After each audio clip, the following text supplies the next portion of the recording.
Bismillahirrahmanirrahim. Alhamdulillahi rabbil alamin.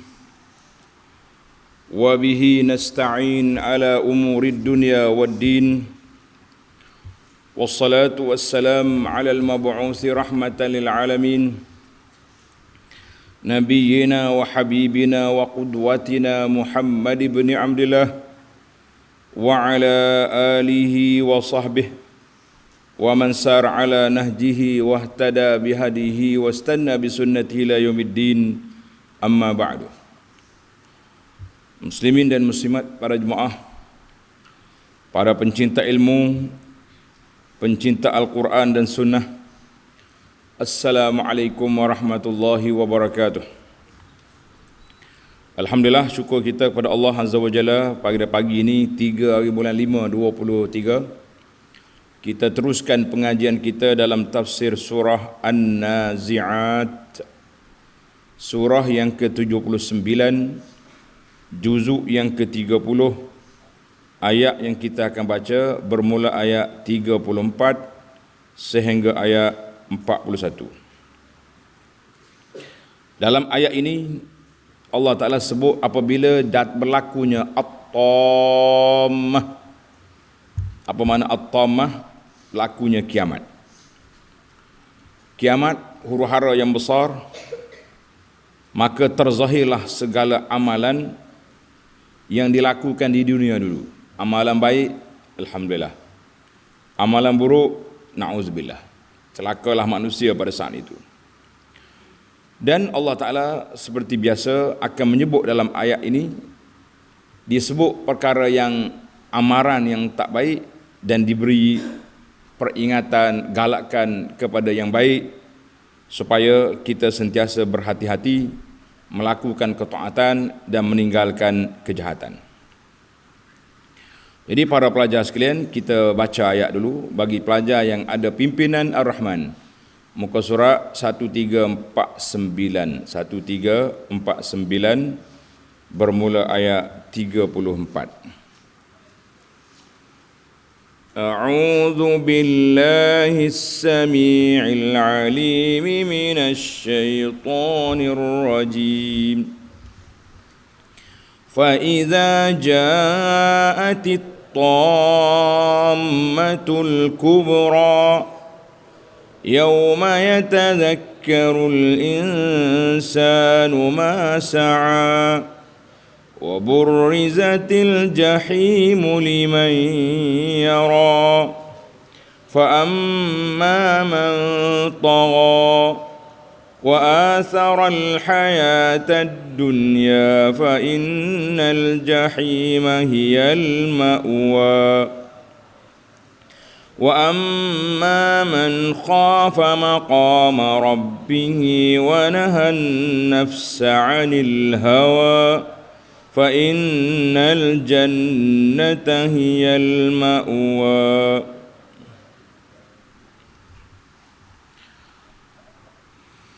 Balik pada ayat kita, ayat 34.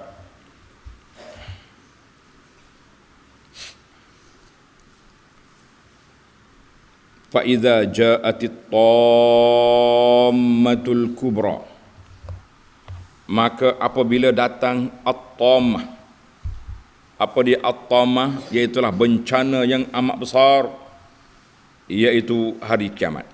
Bila mari hari kiamat, bencananya huru-hara, suasana yang begitu gawat, kelang kabut yang tidak terhingga, maka pada waktu itu dia panggil hari At-Tammah ni salah satu daripada nama Al-Kiamat. Nama kiamat tu banyak. Salah satu daripada nama dia At-Tammah, iaitulah huru-hara yang besar. Apa munasabatul ayat? Munasabah ayat ini, yang pertama, Allah SWT setelah menyebut kepada kita beberapa ayat tentang bagaimana Allah ciptakan langit dan bumi, untuk menunjukkan kepada bahawa Allah Subhanahu wa taala itu maha berkuasa untuk menghidupkan balik manusia dan mengumpul balik semua manusia daripada zaman Tok Adam dulu sampailah kepada hari kiamat.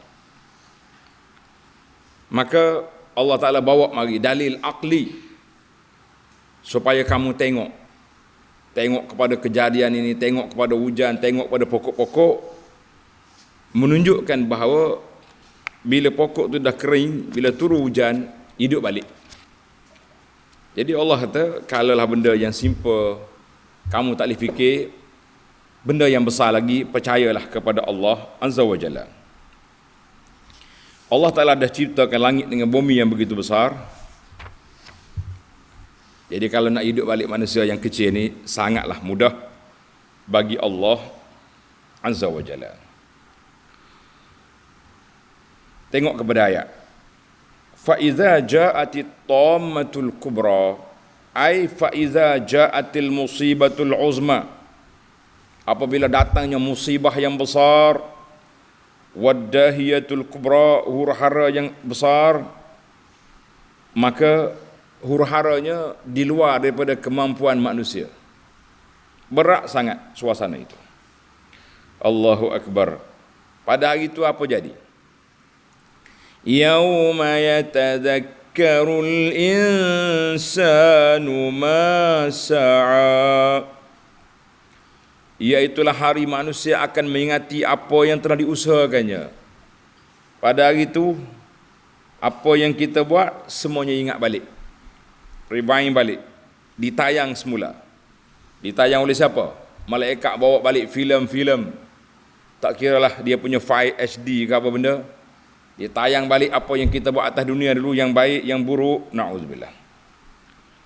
Allah Ta'ala sebut dalam surah Al-Fajri ayat 23, Yawma idhin yatadhakkarul insanu wa anna lahu dzikra. Pada hari itu manusia akan teringat, aku dulu habis. Allah kata, wa anna lahu dzikra. Apa faedah mu ingat sekarang? Kalau kamu tak ingat pun, malaikat peringatkan. Kalau tak ingat pun, malaikat akan tayang balik apa yang telah kamu lakukan. Jadi kita berhati-hatilah para pelajar, muslimin dan muslimat yang tua dan yang muda, kita semua kita akan ditayang balik. Apa yang kita cakap, apa yang kita buat, apa yang kita kata, semuanya akan diperhitungkan di hadapan Allah Azza wa Jalla. Hari ini bila kita bercakap, kita tak memikir. Kadang-kadang percakapan kita menyentuh isu agama. Alah, duk cakap abad Islam ya pok ni. Mana bukan boleh kenyang. Bukan boleh kenyang pun cakap abad agama. Ini perkataan ini boleh membawa kepada menghina agama. Jangan main-main. Tak usah duk kira lah kata-kata pokok liberal, pokok sekular kepada agama lagi dahsyat. Ataupun kita kata sama kita, sambil-sambil duk cakap mengata orang tu, mengata orang ni. Ini kita bimbang. Tuan-tuan dan puan-puan, ada kalanya kita ni bila kita duduk tempat baik, duduk alam masjid, godaan tu besar, syaitan mari. Sama ada riak dalam ibadat, ataupun kita masih lagi duduk tuduh orang tu, kata kepada orang ni macam-macam buat tuduhan. Orang pergi Mekah, lagi besar syaitan di sana. Orang pergi Mekah, umrah ke, haji ke, syaitan lebih besar untuk memerangkap mereka dengan maksiat-maksiat yang mampu dibuat di tanah haram, bahkan depan Kaabah, iaitulah maksiat mengutuk orang, mengata orang. Tunggulah, atas dunia ni kita boleh sembunyi ya, di akhirat nanti. Apalagi kalau yang buat riba, rasuah, kenak kepada orang, semuanya akan ditayang balik. Allah kata, wa anna lahu dzikra. Buat apa lagi kamu ingat pada saat itu? Sebab saat itu saat kamu akan ditayang balik apa yang kamu lakukan di dunia. Abu Anas sering mengulang kata-kata hikmah, suratan amalan yang kita nak baca di hadapan Allah nanti, kitalah penulisnya. Suratan amalan yang kita nak baca di hadapan Allah, kitalah penulisnya. Jadi itulah yang kita bimbang hari ini para jemaah sekalian. bimbang, takut-takut apa yang kita buat, apa yang kita kata mendapat kemurkaan Allah Azza wa Jalla. Allahu Akbar. Jadi hari ni hari kiamat, baru nak teringat kepada kesalahan, buat apa? Ayat 36. Wa burrizatil jahimu liman yara. Dan neraka diperlihatkan pada siapa saja dapat melihatnya. Orang baik pun nampak neraka. Dahsyat. Bila orang soleh nampak neraka, dia kata alhamdulillah, segala puji bagi Allah yang telah menyelamatkan aku. Orang celaka tengok neraka, bertempik dia, tak mau. Tak say ke tak say, itulah tempat dia. Wal'iyazubillah. Maka fayarauha iyanan, depan mata tengok dahsyatnya berlaku. Tadi ayat 23 Allah sebut yauma idzin yatazakkarul insan wa anna lahu zikra. Kemudian pada ayat 23 surah Al-Fajr juga waji'a yauma idzin bi jahannam. Pada hari itu juga dibawa neraka Jahannam. Yauma idzin yatazakkarul insanu wa anna lahu zikra. Tak ada faedah dalam mengingat kesalahan. Allahu Akbar. Dalam surah At-Takatsur ayat 6 ayat 7, la tarawunnal jahim, kamu akan tengok neraka. Thumma la tarawunnaha 'ainal yaqin, maka tengok dengan matamu yang yakin. Ni neraka. Nak kata apa? Sebab itulah kita ni ada 2, 3. Dia panggil ilmu yaqin, haqqul yaqin, ainul yaqin. Kita ni insya-Allah ilmu yaqin. Kita yakin syurga neraka tu ada. Benar-benar kita yakin, haqqul yaqin. Kemudian bila tengok depan ainul yaqin, mau tengok depan mata dah. Nak nafi lagi tak akan boleh. Dalam hadis tanda pelajar. Wa an Abdullah bin Mas'ud radhiyallahu anhu qala Rasulullah sallallahu alaihi wasallam yu'ta bi jahannam yauma izin. Pada hari kiamat esok dibawa neraka Jahannam. Laha sab'una alfa zimam, dia ada 70,000 tempat tarik, tali nak tarik dia. Ma'a kulli zimamin sab'una alfa malakin yajrunaha, setiap tali itu ditarik oleh 70,000 malaikat menarik neraka Jahannam wal iyaz billah. Hadzal hadis rawahu Muslim. Itu neraka sudah ada. Jangan kita duk rasa tak ada apa-apa tu. Buahlah besar nak cari penyakit kat. Dia panggil buah besar lah nak cari penyakit. Baik, ayat 37. Fa amma man tagha, maka dapatlah masing-masing mengetahui kesudahannya. Jadi bila tengok suratan amalan, dia tahu dah. Dia binasa ke, dia selamat. Dia tahu. Dia tengok yang suratan amalan, semuanya tahu. Aku punah dah lah. Aku binasa dah lah. Usaha habis dah lah. Sebab apa? Boleh tangan kanan, dia tahu dia bahagia. Panggil habis anak-anak. Umukra'u kitabiyah. Mari weh, baca kitab aku ni. Happy sangat-sangat. Macam atas dunia ni kita dapat slip peperiksaan, semua campur belaka. Habislah. Habis Facebook lah. Facebook apa alat medsos ni masuk belaka ayah dia, tayang belaka anak dia boleh campur. Kalau boleh C tolak, sudah. Tutup salah, tutup file dia panggil. Orang yang boleh tangan kiri, celaka. Jadi semuanya dapat tahu. Wa amma man tagha, adapun orang yang melampaui perbuatan derhaka, dia panggil tagha, makna taghut. Taghut, fa amma man jawaza haddahu, siapa dia melepasi batasan. Allah kata setakat ni halal, ini haram, dia lompat pergi tempat haram.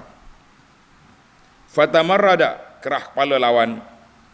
Wastakbara, sombong daripada taat kepada Allah Ta'ala wa ibadatihi, dan beribadat kepada Allah Azza wa Jalla. maka pada waktu itu mereka akan binasa. Fa amma man jawaza haddahu, fa amma man tagha itu maknanya taghut. Taghut ni maknanya orang yang melampaui batasan. Orang kata pergi sekat ni, ini garisan dia lompat belah sana. Itu taghut. Banyaklah makna taghut lagi. Syaitan yang jahat, jin, bom-bomo, dukun-dukun yang meramalkan benda gaib, dan pemimpin yang tak mau melaksanakan Islam, pemimpin yang zalim, itu semua nama dia taghut. Nama dia taghut. Tagha. Wa atharal hayatad dunya, serta ia mengutamakan kehidupan dunia semata-mata. Ai wa faddala mata'al hayatid dunya, dia duk gila ke dunia, dunia lebih kepada akhirat, semata-mata mengikut hawa nafsu, dia tak beramal untuk akhirat, maka orang ni orang celaka. Nak buat berapa dia? Seperti ayat yang kita baca dalam surah Al-A'la, bal tu'thirunal hayatad dunya, mereka melebihkan kehidupan dunia, wal akhiratu khairun wa abqa, sedangkan akhirat itu lebih baik, lebih kekal. Tapi apa boleh buat? Surah Al-A'la ayat 16-17 memberi sentap, mengetuk kepala kita bahawa dunia ni bukan tempat tinggal, tetapi tempat meninggal. Tulis pelajar, dunia bukan tempat tinggal yang kekal, tapi dia adalah tempat meninggal. Tinggal apa? Meninggalkan amal-amal yang baik, meninggalkan kebajikan-kebajikan yang banyak, meninggalkan segala perkara yang boleh memberi pulangan yang besar di akhirat. Dan kita juga akan meninggalkan dunia yang fana ini, kita akan masuk ke dalam kubur. Kena ingatlah kata-kata yang silap. Dia telah berpindah. Bila orang mati, orang pakat tulis, dia telah berpindah dari alam fana dunia ke alam baka, kubur. La, bukan kubur alam baka, kubur alam barzakh nama dia. Kubur alam barzakh makna alam pemisah di antara dunia menuju ke akhirat. Tak akhirat lagi. Dia belum akhirat lagi. Akhirat bila kiamat.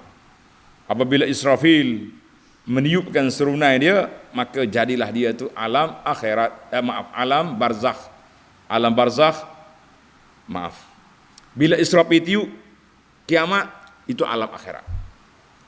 Bila orang tu mati masuk dalam kubur, itu alam barzakh. Barzakh mana pemisah dunia akhirat. Dia duduk atas dunia.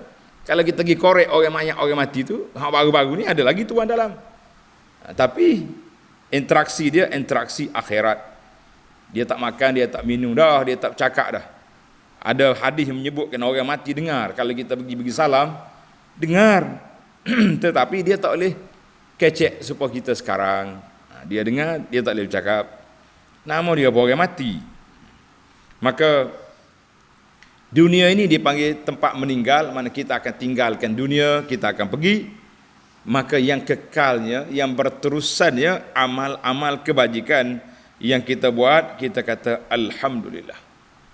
Ada orang yang cerdik, sentiasa mengabdikan diri kepada Allah, solat fardu dijaga, solat sunat sentiasa ditambah, solat fardu berjamaah di masjid, solat sunat diutamakan di rumah, tak apa. Solat sunat utama di rumah. Lepas tu Nabi kata afdalu, solat yang paling afdal kali solat sunat di rumah, illal maktubah, kecuali solat fardu di masjid. Jangan salah faham pula. Wanita-wanita duduk sibuk, dia kata ada hadis orang wanita ni lebih baik duduk solat di rumah daripada solat di masjid. Kita kata kalau awak pergi ayat ni, balik duduk kapur lah. Mari duduk pondok, nak mari solat di duduk pondok lagi. Masjid tak mau mari. Kita kata balik di kampung. Kita di sini pusat dakwah, pusat pendidikan, pusat menambahkan kebajikan dan ibadat. Kalau mari duduk sini, duduk sibuk dengan mengata orang ya, jadi batu api duduk hasut orang, baik kita balik daripada duduk di tempat orang beribadat, kita duduk menambahkan menambahkan dosa, kemungkaran, maka itu tidak baik. Wa athara al-hayat ad-dunya, orang yang melebihkan kehidupan dunia itulah manusia yang celaka, manusia yang tak tahu nak gimana, manusia yang tidak pandai menggunakan masa dan peluang yang diberi oleh Allah Azza wa Jalla. Jadi kita atas dunia ni ada 3 perkara. Tanda ni pelajar. 3 perkara. Yang pertama, urusan akhirat, dia panggil ibadat. Urusan akhirat ataupun ibadat, jelaslah kepada kita ibadat yang khusus. Seperti solat, puasa, zakat, haji, baca Quran, sedekah. Itu dipanggil ibadat yang khusus, yang difardukan oleh Allah Azza wa Jalla. Maka kalau kita tak buat, kita berdosa. Ataupun ibadat galakan, dia panggil nawafil, ibadat yang sunat. Kalau kita buat, kita boleh pahala. Kalau kita tak buat, kita tak berdosa, tapi rugi pahala. 1. Kategori yang kedua, kategori perkara yang harus. Perkara harus, perkara nampak dunia, tapi tidak haram. Kerja ni nampak macam dunia. Tak. Bisnes, sibuk dia tu cari dunia tu. Buat apa, kebun, ladang, nampak macam dunia. Makan minum pun dunia. Berkahwin, macam-macam dunia. Tetapi semua tu diberi pahala akhirat dengan niat yang baik. Seorang ni berkahwin, orang tanya dia, kenapa kahwin? Yang pertama, nak ikut sunnah Nabi sallallahu alaihi wasallam. Nabi kata, an-nikahu sunnati. Kahwin itu sunnah aku. Siapa tak suka, maka dia tak ikut cara aku. Nabi suruh kahwin. Nabi suruh ramaikan umat dia. Kerana nak ramaikan para mujahid Islam. Maka perkahwin itu juga satu pahala yang besar. Suami duduk dengan isteri, berpahala. Pergi kerja nak cari makan, nak menguatkan diri untuk ibadat, boleh pahala. Itu dia panggil ibadah ammah. Ibadah secara umum, semua perkara. Mengabdikan diri kepada Allah Azza wa Jalla dalam perkara-perkara keduniaan, tapi dengan niat untuk akhirat, maka kita boleh pahala. Itulah kata orang yang membezakan di antara adat dengan ibadat, an-niyah. Membezakan di antara adat dengan ibadat, niat. Mandi, kita mandi 4 kali sehari. Ada kalanya kita kena mandi berniat. Apabila berlakunya hadas besar, kena niat. Kalau tak niat, tak jadi. Walaupun mandi 4 kali. Kita basuh muka setiap hari. Tapi kalau kita niat berwudu, kita boleh pahala. Jadi itu dia panggil yang membezakan di antara adat dengan ibadat. Kita makan 4 kali sehari. Tapi kalau kita niat makan nak menguatkan nak menguatkan tubuh untuk beribadat, untuk bantu orang, kita boleh pahala. Pergilah kerja. Doktor di klinik, tak kira lah hospital kerajaan atau hospital swasta. Tujuan dia nak tolong orang, nak bantu orang susah, orang sakit, boleh pahala. Apa benda atas dunia ni, benda yang harus diniat baik, dia akan dapat pahala. Orang ni pasal tu dia kata, orang yang cerdik ni orang yang tidak asaral hayatad dunia, tak lebihkan dunia. Tapi kalaulah kita ni ustaz selebriti, pagi-pagi petang-petang ada buat TikTok ni, tujuannya apa? Tujuan nak suruh orang puji kita, orang share kita, orang duduk duduk gitulah, tak ada kerja, maka tak dapat pahala walaupun dia seorang tokoh. Jadi kita berceramah nak suruh orang taksub pada kita pun tak jadi juga. Kadang-kadang kita buat konten, kita yang tak betul, kita buat salah contohnya, tapi nak mencari simpati masyarakat, ini juga satu masalah besar. Dalam bahasa Arab dia kata, darabani wa baka wa sabaqani washtaka. Dia pukul aku, dia pergi mengadu pada orang. Dia maki kita, dia pergi report. Kita kata ini masalah Arab, jadi kita buat salah, kita juga menyalahkan orang lain. Jangan, kalau kita buat salah, kita mengaku je kita salah. Sesalah masalah, tapi menimbulkan ketaksuban, mencari simpati untuk membencikan orang lain, kita kata ini perbuatan yang tidak baik, walaupun daripada seorang yang selebriti agama. Jadi hati-hatilah kita. Kalau kita bersalah, mengaku je salah. Allah dah ajar kepada kita, dunia ni buat sementara saja. Jangan duk mikir lebih-lebih. Allahul musta'an. Baik. Jadi bagi orang yang betul-betul taghut, fa amma man tagha, dia ni taghut. Wa asaral hayatad dunya, utama hidup dunia, akhirat tak mau. Fa innal jahima hiyal ma'wa, maka sesungguhnya neraka jahannam lah, neraka jahim lah tempat kediamannya. Fa inna maskanahu wa mustaqarrahu fil akhirah an-naru syadidatut tawaqqud, tempat tinggal dia neraka yang membakar. Allahu akbar. Ya auzubillah. Kita minta perlindungan Allah Taala daripada kemurkaan Allah. Ayat ini ditafsir panjang dalam surah Yunus. Surah Yunus ayat 7 dan ayat 8. Innal ladzina la yarjuna liqa'ana wa radu bil hayatid dunya watma'annu biha wal ladzina hum an ayatina ghafilun ulaika ma'wahumun naru bima kanu yaksibun. Sesungguhnya mereka yang tidak mengharapkan akan bertemu dengan kami, tak sejumpa dengan Allah, tidak, mereka cukup redha, senang dengan hidup dunia aja, maka mereka itu lupa daripada ayat-ayat Allah, tempat tinggal mereka dalam neraka. Wal iyazu billah. Wal iyazu billah. Itu untuk dunia. Allah Ta'ala dia kembar dengan untuk akhirat. Tengok ayat 40. Wa amma man khafa maqama rabbih wa nahan nafsa 'anil hawa fa innal jannata hiyal ma'wa. Adapun orang yang takutkan keadaan semasa ia berdiri di mahkamah Tuhannya. Kita tahu kita akan dihisab. Kita tahu kita akan dihitung. Kita tahu kita akan dibongkar balik segala yang kita buat atas dunia itu. Serta ia menahan diri dari menurut hawa nafsu, maka sungguhnya syurgalah tempat kediamannya. Allahumma ja'alna minhum ya Rabb. Allahumma ja'alna minal khaifin. Ya Allah, jadikan kami ini orang yang takut kepada Allah, sentiasa merasai duduk di bawah muraqabatillah, duduk di bawah pemerhatian Allah. Maka pada ketika itu kita tak akan buat maksiat, kita tidak akan buat benda mungkar, kita tidak akan melemparkan tuduhan, kita tidak akan membuat satu perkara yang tidak baik. Sebab kita tahu kita akan duduk di hadapan, akan bertemu dengan Allah, kita akan dipersoalkan segala perkara yang kita lakukan. Maka di sini Allah Ta'ala sebut, wa amma man khafa maqama rabbi.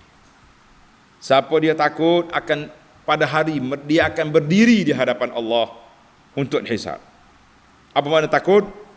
Takut ni maksudnya kita tak berani nak buat maksiat, tak berani nak buat benda mungkar, sebagaimana yang disebut oleh baginda Nabi sallallahu alaihi wasallam, sab'atun yuzilluhumullahu fi zillihi yauma la zilla illa zilluh. 7 golongan yang duduk di bawah bayangan aras pada hari kiamat. Salah seorang daripada mereka, siapa dia? Wa rajulun da'athum ra'atun zatu mansibin wa jamal. Orang laki-laki yang digoda oleh orang perempuan yang comel lawa, molek loteng, keni lutung dan macam-macam lagi. Nak ajak dia buat benda tak baik, dia kata inni akhafullah, aku takut pada Allah. Dia tak buat. Sama juga orang perempuan yang digoda oleh laki-laki, dia juga menyatakan inni akhafullah, aku takut pada Allah, dia tak buat. Sekarang ni nak goda macam mana? Mudah, jadi alam maya ni. Dia atas gambar kat WhatsApp lah, atas gambar kat Facebook lah, macam-macam. Boleh jadi delete terus. Orang kan nak kita tutup lalu. Ngenak. Allahu akbar. Lah ni yang kita takut. Kita main Facebook ni, main TikTok ni, kita tengok ceramah, habis ceramah keluar lalu dia punya iklan-iklan ataupun cerita-cerita karut. Hati-hati tuan-tuan dengan perangkap syaitan. Keluar aja tutup. Jangan layan. Oh, tengok sikit. Tengok sikit. Salah seorang daripada mereka juga yang layak duduk di bawah bayangan, siapa? Wa rajulun zakarallaha khalian fa fadat aina. Seorang laki-laki, termasuklah wanita, yang duduk malam-malam bangun tahajud, diam-diam seorang-seorang, dia tak masuk geruk Zoom, tak masuk geruk TikTok, dia bangun senyap-senyap dalam rumah dia, dalam pondok dia, dalam bilik dia, dia menangis kerana takut pada Allah. Orang ini juga termasuk 7 golongan yang layak duduk di bawah bayangan pada hari tidak ada bayangan pada hari kiamat nanti. Ya Rabbal Alamin, Ya Arhamar Rahimin. Hadzal hadis rawahul Bukhari wa Muslim. Itu kategori yang pertama.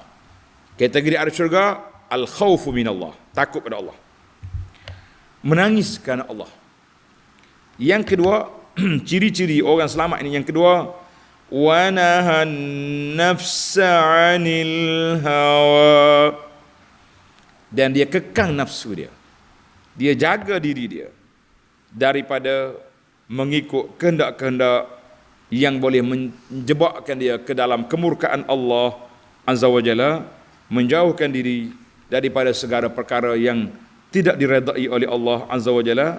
Tak kiralah apa saja perkara yang tersebut, sama ada dalam bab makan minum kita jaga halal haram, dalam bab pakaian kita jaga patuh syariah. Di antara perkara yang ana rasa sedih dan kecewa, tapi sebagai seorang mendakwah kita akan teruskan perjuangan, iaitulah perjuangan kita memberi kesedaran kepada wanita, kepada suami, kepada bapa tentang aurat anak-anak. Ini ramai yang gagal. Orang yang baik-baik, mengajinya kuat, kuliah tak berhenti, tapi pakaian tak patuh syariah. Ini pakaian tidak patuh syariah. Kalau kita buka dalam gambar kita ni, pakai baju ketat, tudung air belik tekok ya. Lengan, biasanya makcik-makcik ni, mak-mak hajah ni, dia pakai molek dia hak lain tu. Lengan tak ada setongan. Bila bercakap pakai lengan nampak, pakai siku. Aurat. Allahul musta'an. 2 perkara yang saya rasa sedih. Dia tahu aurat itu wajib. Satu. Yang kedua, muslimin dan muslimat, muslimi ni tak mau menyahut seruan Allah apabila diajak ke masjid. Rumah dekat masjid ya. Tak pergi maya. Ini masalah. Rumah tepi masjid, tapi dia tak mau pergi solat. Hak pergi masjid dah. Ini lebih berat lagi. Tak mau juga duduk sah depan. Itu juga salah satu daripada perkara yang kita rasa perlu dipertingkatkan. Usaha-usaha untuk dakwah supaya para jemaah lebih memahami. Siapa yang belum ada risalah aurat ni boleh minta. Nanti kita suruh admin kita hantar. Tolong tulis nombor handphone di grup tu, 018-9000-235. InsyaAllah akan sampai risalah-risalah yang bermanfaat ini kepada muslimin dan muslimat. Wa nahan nafsa 'anil hawa. Jangan ikut hawa nafsu. Hawa nafsu memang nak ikut model seperti orang lain juga. Orang yang boleh mengekang nafsu. Nafsu ni rakus dia. Kita sebut dahulu kan nafsu ni mutmainnah, al-lawamah, nafsu al-ammaratu bisu. Semua tu nafsu yang karut-karut belaka. Baik. Kalau orang ni takut pada Allah Ta'ala, dia tak ikut nafsu, apa dia dapat? Fa innal jannata hiyal ma'wa. Maka syurgalah tempat tinggalnya. Allahumma ja'alna minhum ya Rabb. Ya Allah, jadikan kami, keluarga kami, orang-orang yang kita sayangi, termasuk di kalangan orang yang takut pada Allah, orang yang melawan hawa nafsu, orang yang layak ke jannah sebagai ma'wa. Ya Rabbal Alamin, Ya Arhamar Rahimin. Baiklah para pelajar sekalian, tamatlah perbincangan kita dalam tafsir ayat 34 sehingga ayat 41 surah An-Nazi'at. Al-an, sekarang kita berpindah kepada mencari 5 faedah daripada ayat-ayat yang mulia ini. Al-faidatul ula, faedah yang pertama. Min tariqil Quran, gaya uslub Al-Quran. At-tasrih, Allah Ta'ala akan cakap terus terang, jelas, menyebut tentang pahala orang-orang abrar, orang muttaqin, orang mukhlisin, dan orang muhsinin.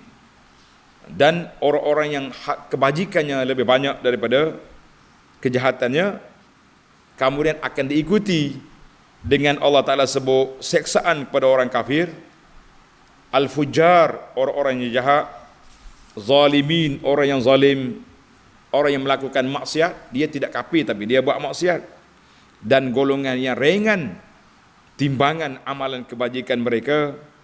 Ada kalanya Tuhan tak sebut golongan tengah. Golongan tengah dia tak sebut.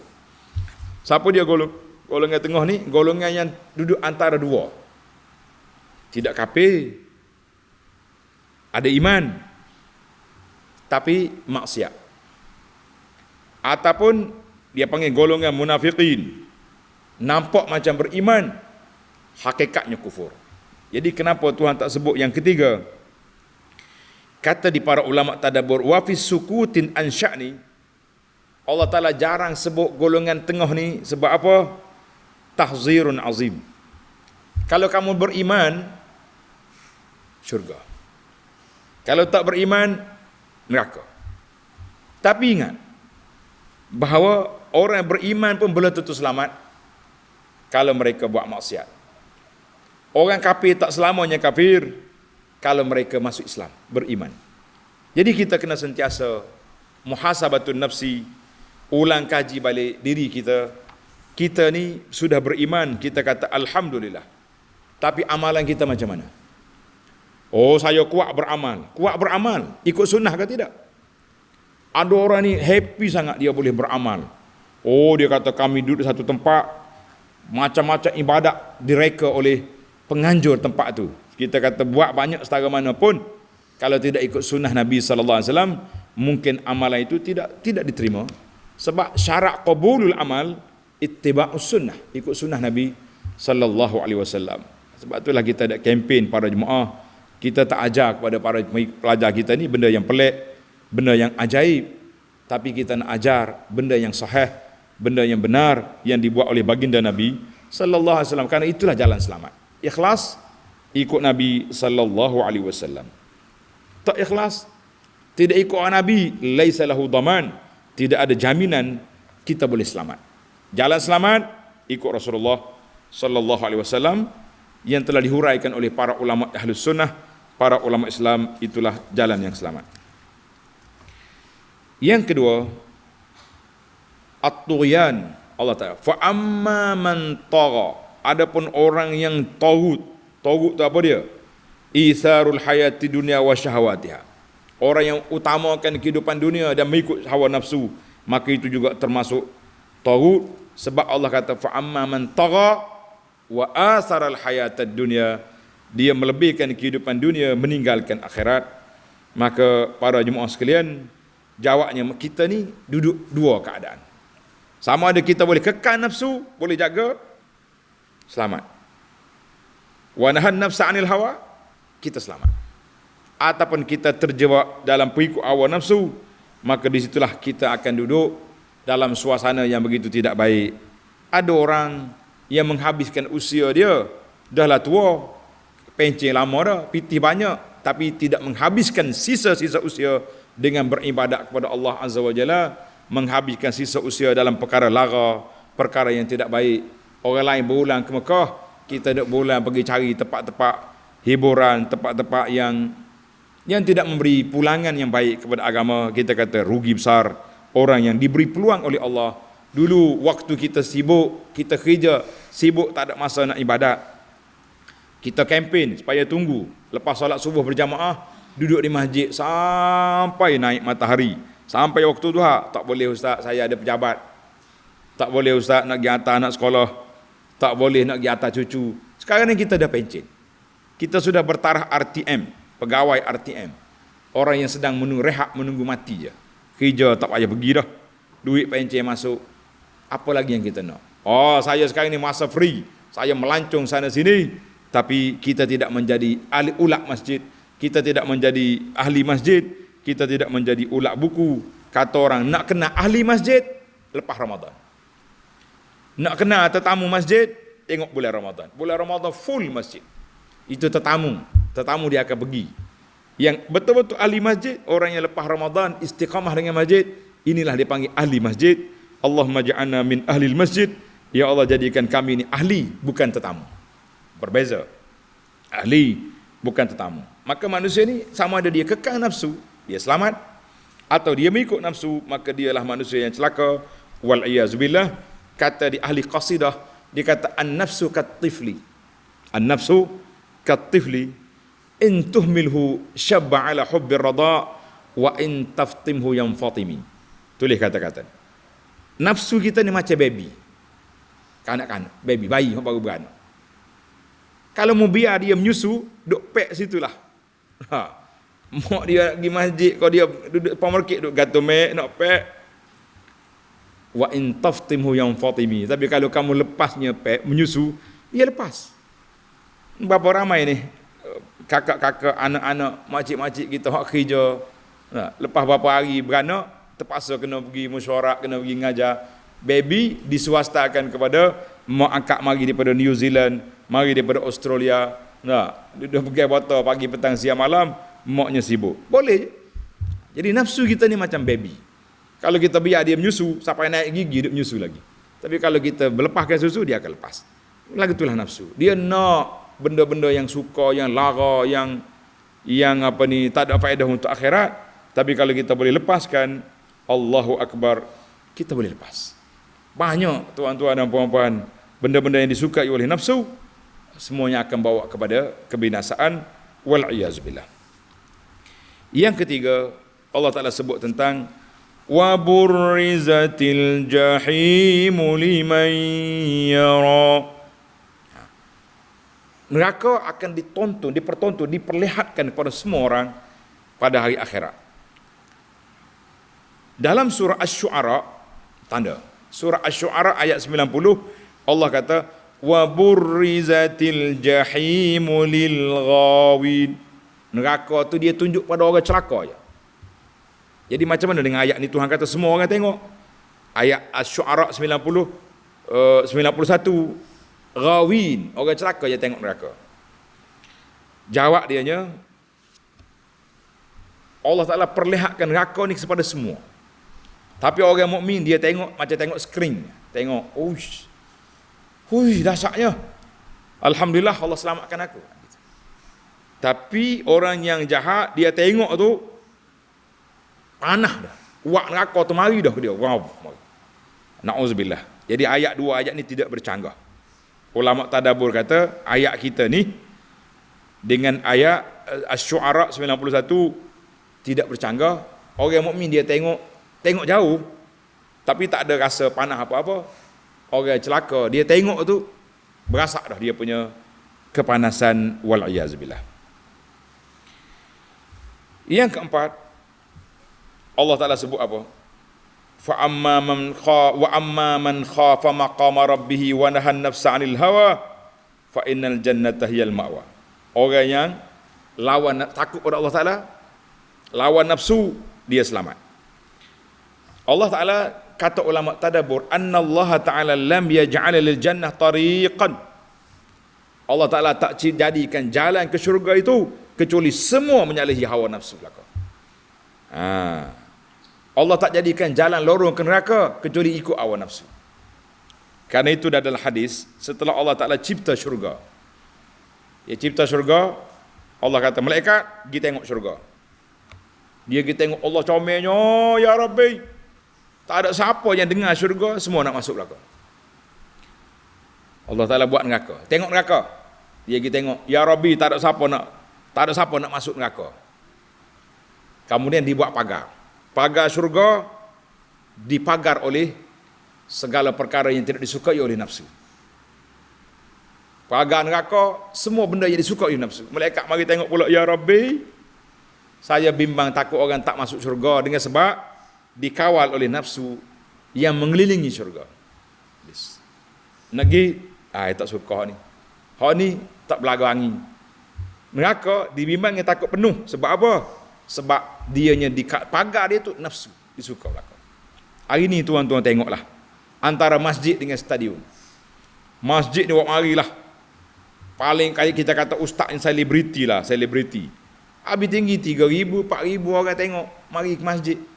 Nah, kalau pergi ke tempat di penuh stadium tempat orang melompat, buat mari artis kepok ke kepek ke, full house budak-budak kata. Bayar tiket tu, pergi masjid tak payah bayar.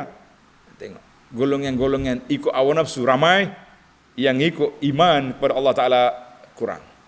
Jadi kita hati-hatilah jalan ke syurga, jalan mukhalafatil hawa, jalan ke neraka, jalan ittiba'ul hawa, wal'iyazubillah. Kita minta berlindung dengan Allah Azza wa Jalla daripada mengikut hawa nafsu yang akan menjerumuskan kita ke lembah kehinaan di dunia dan lebih-lebih lagi di akhirat. Satu lagi ayat yang terakhir Allah kata wa asara al-hayatan. Asara al-isar. Apa makna al-isar? Al-isar dengan makna tafdilu syai'in ala syai'in. Kita lebih satu benda dengan satu benda. Maknanya dalam hidupan orang yang melebihkan dunia, tinggal akhirat, itu manusia yang celaka, wal'iyazubillah, yang tidak berbahagia. Jadi tuan-tuan dan puan-puan, ambillah langkah-langkah yang selamat, insya-Allah. Baru ni satu hari raya. Raya ni, raya hak kita duduk raya saya dua ni. Ana pergi ziarah rumah seorang sahabat saya ni. Bila kita nak masuk rumah dia, lorong pintu pagar nak masuk tu, driver kita baru paksa kena tutup dia punya side mirror ni, kena cermin tutup masuk. Kita kata kenapa sampai begini sekali? Pagar kiri kanan besar ni, jiran-jiran tutup jalan siapa kena tutup cermin nak masuk ni. Dia kata, ustaz, sahabat saya, jiran saya sebelah rumah ni, saya dah minta berkali-kali, tolonglah luaskan sikit, 1 meter je luas, bagi jalan kepada saya nak masuk, 1 meter saja. Tak mau, tak sebui, nak minta free pun tak mau, bayar pun tak mau juga. Tengok-tengok rumah dia dah naik orang panggil naik hutan dah. Saya kata, ni kenapa rumah ni? Rupuk panjang, rumah terbiar. Dia kata kita duk berunding, ajak minta tanah, minta jalan, minta ni. Dia tak mau. Sekarang ni dia sudah berada dalam tanah. Itu yang saya pesan, tuan-tuan, jangan duk bakhil. Kita kata tanah saya. Hari ni awak di atas bumi, boleh jadi besok dalam tanah. Tuan rumah tu duduk dalam tanah sekarang. Saya kata, ya Rabbi, kita rasa meniti air mata.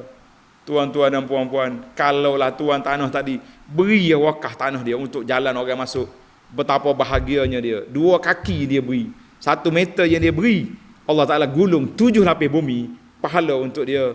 Tapi sekarang jiran nak masuk, tutup cermin kereta kena lipat. Tuan tanah tak ada faedah apa-apa selain daripada setiap kali orang masuk rumah, dia terkenang kepada pakcik yang bakhil. Apa yang kita nak buat? Apa hasil yang kita dapat? Kita kata nas'alullah as-salamata wal afiyah. Jadi seruan kita kepada para jemaah sekalian, kalau adalah tanah kita di tepi jalan, berilah ruang untuk orang nak lalu. Sekarang ni saya masuk dalam kampung, rumah besar-besar, jalan nak lalu tak cukup, nak selisih tak boleh, satu tayar kena turun sebelah, orang ni kena turun sebelah. Kenapa kita begitu sekali bakhil nak bagi jalan kepada orang lalu? Kita pun nak lalu berapa hari ya hidup atas dunia. Apa yang kita nak buat? Wa asaral hayatad dunya, lebih kepada hak aku. Hari ni hak awak di atas tanah, boleh jadi hak awak dalam tanah. Kita akan menyesal yang tak sudah-sudah apa yang kita dapat kalau kita bakhil di atas dunia ini. Wallahu alam. Itulah nasihat kita. Mudah-mudahan ada manfaatnya. Insya-Allah siri yang terakhir dalam siri yang akan datang bermula ayat 42 sehingga tamatnya surah, insya-Allah. Subhanakallahumma wa bihamdika asyhadu an la ilaha illa anta astaghfiruka wa atubu ilaik. Wa sallallahu ala nabiyyina Muhammad wa ala alihi wa sahbihi ajma'in walhamdulillahi rabbil alamin.